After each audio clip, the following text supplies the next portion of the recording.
এই প্রচণ্ড গরমে এখন যখনই মন চাইবে তখনই কিন্তু বানিয়ে নিতে পারবে এই দারুণ স্বাদের ঠান্ডা ঠান্ডা কুলফি আইসক্রিম। আর যে কোনো পাত্রেই তোমরা জমিয়ে নিতে পারবে। আর সব থেকে মজার কথা, এই আইসক্রিমটা বানাতে কোনো রকম ক্রিমেরও দরকার পড়বে না, আর না লাগবে কাস্টার্ড পাউডার। ঘরে থাকা সামান্য কিছু উপকরণেই তোমরা এই দারুণ স্বাদের মজাদার আর ক্রিমি কুলফি আইসক্রিম তৈরি করে নিতে পারবে। বাচ্চারা এই আইসক্রিম একবার খেলে তোমাদের কিন্তু বারবার তৈরি করে দিতে বলবে, এতটাই টেস্টি হয় খেতে। আর শুধু বাচ্চারাই না, বড়রাও কিন্তু খুব পছন্দ করবে। খুব সহজে কোনো রকম আইসক্রিমের মোল ছাড়া যে কোনো পাত্রে, চাইলে চায়ের কাপে, বাটিতে, গ্লাসে, যেটাতে খুশি সেটাতেই জমিয়ে নিতে পারবে।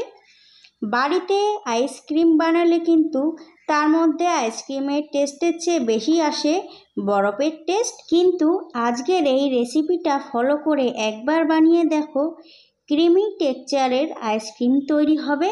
আর কোনো রকম বরফের টেস্ট আসবে না বা বরফের দানাও দেখা যাবে না।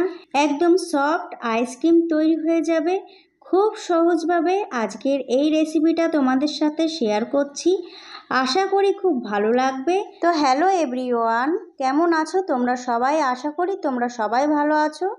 অ্যান্ড ওয়েলকাম টু মাই শখের রান্নাঘর। শখের রান্নাঘরে তোমাদের সকলকে স্বাগত জানাই। তো রেসিপিটা বানানোর জন্য সবার প্রথমে আমি গ্যাসে একটা কড়াই বসিয়ে দিয়েছি, আর কড়াইতে দিয়ে দিয়েছি 2 লিটার দুধ। আর এই দুধটা কিন্তু আমি হাই ফ্লেমে ভালো করে ফুটিয়ে নেব। তো দুধটা কিন্তু ভালো করে ফুটে গেছে। এবার গ্যাসের ফ্লেমটা লো করে আমি গ্যাসেই বসিয়ে রাখবো দুধটা। আর মাঝে মাঝে কিন্তু দুধটাকে একটু হাতা দিয়ে নেড়ে দিতে হবে। এদিকে আমি আগে থেকে কিছুটা ড্রাই ফ্রুটস ভিজিয়ে রেখেছিলাম। এবার এই খোসাগুলো আমি ছাড়িয়ে নেব। এইভাবে জলে ভিজিয়ে রাখলে আমন্ড বাদামের খোসাগুলো কিন্তু খুব তাড়াতাড়ি ছাড়িয়ে যায়। আর পেস্তা বাদামের খোসাটাও আমি এদিকে ছাড়িয়ে নেব। তো আমি কিন্তু খুব ভালো করে ড্রাই ফ্রুটসের খোসাগুলো ছাড়িয়ে নিয়েছি। এবার একটা মিক্সির জার নিয়ে নিয়েছি। এবার ওই জারের মধ্যে আমি ড্রাই ফ্রুটসটা দিয়ে দেব। এখানে কিন্তু 2 টেবিল চামচ জল আছে, জলটাও আমি দিয়ে দিয়েছি। এবার আমি একে একে দিয়ে দেব 2 টেবিল চামচ কর্নফ্লোর, 2 টেবিল চামচ মিল্ক পাউডার। এখানে আমি আমুলের মিল্ক পাউডারটা নিয়ে নিয়েছি, আর এই মিল্ক পাউডারটা কিন্তু দিতেই হবে। দিয়ে দেব খুব সামান্য ফুড কালার। এখানে আমি ইয়েলো কালারের ফুড কালার ব্যবহার করেছি। আর দিয়ে দেব 3 টেবিল চামচ চিনি। আর তোমরা যদি আইসক্রিমের মিষ্টিটা একটু বেশি পছন্দ করো, সেই ক্ষেত্রে কিন্তু চিনিটাকে একটু বাড়িয়ে দেবে। এবার আমি সবকটা উপকরণ ভালো করে ব্লেন্ড করে নেব। আর একটা বাটিতে আমি কনডেন্স মিল্ক নিয়ে নেব। আর এই কনডেন্স মিল্কটা কিন্তু আমি 2 টেবিল চামচ মতো নিয়ে নিয়েছি। আর এদিকে তোমরা দেখতেই পাচ্ছ দুধটা কিন্তু ফুটে একদম অর্ধেক হয়ে গেছে। আর দুধটা ফোটানোর সময় কড়ার গায়ে যে সরগুলি লেগে আছে, সেই সরগুলোও কিন্তু ভালো করে মিশিয়ে নিতে হবে। তাহলে কিন্তু আইসক্রিমটার মধ্যে একটা ক্রিমি টেক্সচার আসবে। এবার আমি এই দুধের মধ্যে দিয়ে দেব কনডেন্স মিল্ক। তারপরে কিন্তু আমি দুধের সঙ্গে প্রায় 1 মিনিট মতন জাল দিয়ে নেব। তারপরে আমি মিক্সির বাটিতে যে বাদামের পেস্টটা করে নিয়েছিলাম সেটা আমি দিয়ে দেব। আর এই মিশ্রণটা দেওয়ার পরে কিন্তু দুধটাকে ভালো করে নাড়তে হবে।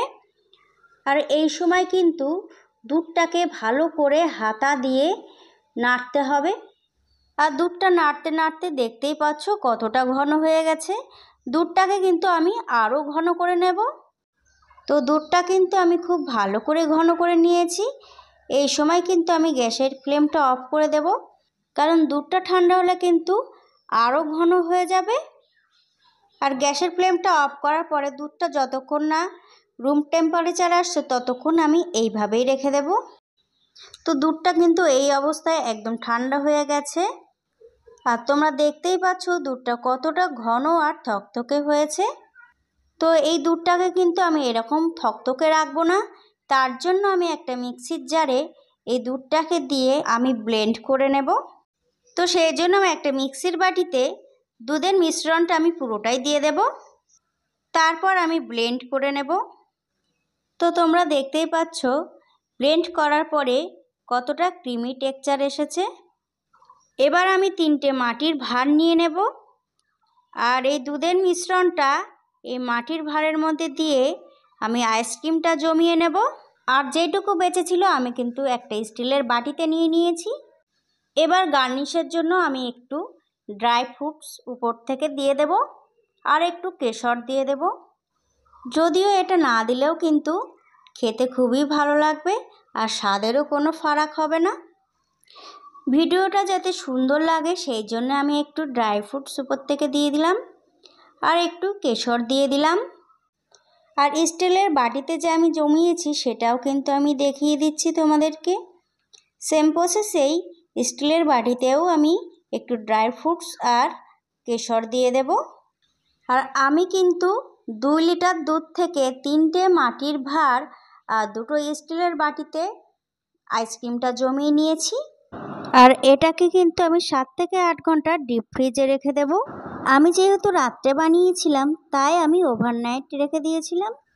আর ফ্রিজের গন্ধ যাতে আইসক্রিমের মধ্যে না যায় সেই জন্য কিন্তু আমি ফয়েল পেপার দিয়ে আইসক্রিমের মুখটা বন্ধ করে দেব।